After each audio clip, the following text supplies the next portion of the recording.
पण मुख्यमंत्री महोदयानेच राजीनामा घेतला पाहिजे किंवा त्यांना मंत्रिमंडळातून काढून टाकलं पाहिजे, ही मुख्यमंत्र्यांचा अधिकार आहे। जनता काय दूध खुळी नाहीये। आपले समाज गुंड प्रवृत्तीचा नसतो, तर ही लोक गुंड प्रवृत्तीचे आहेत। यांना गुंड बीड जिल्ह्यामध्ये ही जी घटना 60 दिवसापूर्वी घडली, ही अतिशय निंदनीय घटना होती।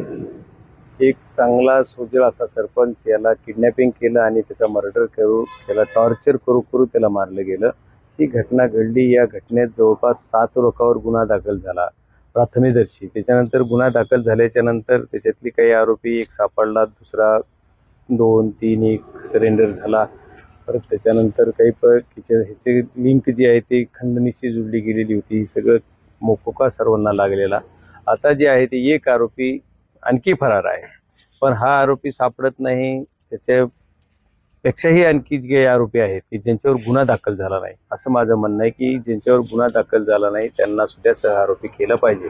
कारण ही मर्डर झाल्याच्या नंतर ज्यांनी हा कट अगोदर रचला, कटामध्ये कोण कोण सामील होते, मर्डर केल्याच्या नंतर पुन्हा त्यांना संरक्षण त्या आरोपींना कुणी दिलं, त्यांना पैसे कुणी पुरवले, नेऊन दुसरीकडे कुठं सोडलं, एखाद्या जेलमध्ये असताना त्यांना काय काय मदत कोण कोण केली, या सर्वांना सह आरोपी केलं पाहिजे आणि त्यांच्यावर गुन्हा दाखल झाला पाहिजे, ही माझी मागणी आहे।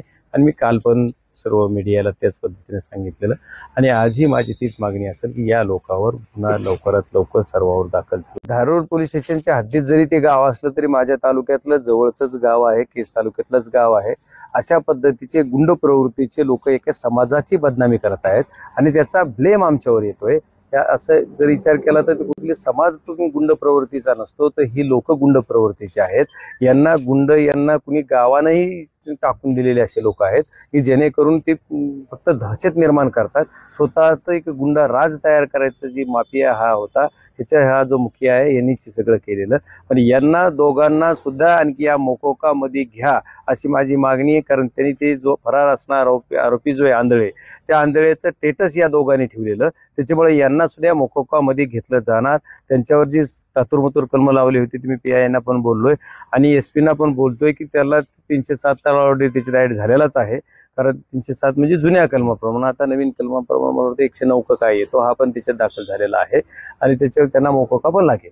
केंद्र स्तरावर जी मानव अधिकाराकडे, राष्ट्रीय मानव अधिकाराकडे मी तक्रार केली, तिथं गुन्हा नोंद झालेला आहे। त्याचं त्यांनी CID ला पत्र काढलंय, SIT ला काढलंय, त्याच्यानुसार त्याचा तपास आणखी ती घेऊन त्यांना बोलवलेलं आहे। त्यांचा तो अहवाल आता काय आलाय तो माहित नाही। मी आता उद्या सोमवारपासून आणखी दिल्लीत आहे, तेव्हा ह्या सर्व गोष्टीचा 1-2-4 दिवसामध्ये पूर्ण होईल। आणखी मी केंद्रीय जी गुप्तचर यंत्रणा आहेत, CBI असेल, त्या सर्व केंद्रीय यंत्रणेमार्फत ह्याची चौकशी कशी करता येईल याच्यासाठी मी आणखीही प्रयत्न करतोय। त्याचं कारण असं की केंद्राची ज्यावेळेस टीम येईल त्यावेळेस आणखी बरंच काही ह्याच्यातून बाहेर येणार आहे आणि बीड जिल्ह्यामध्ये जे हे गुंडाराज चाललंय आम्हाला थांबवायचं आहे। 100% थांबवण्यासाठी केंद्रीय मंत्री, गृहमंत्री सुद्धा मदत करतायत आणि पुढे पण करतील अशी अपेक्षा करतो। मी धनंजय मुंडे साहेबांनी राजीनामा द्यावा असं बोललो नाही। नैतिकता असेल तर त्यांनी निर्णय घेतला पाहिजे आणि फेकला पाहिजे असं बोललो मी।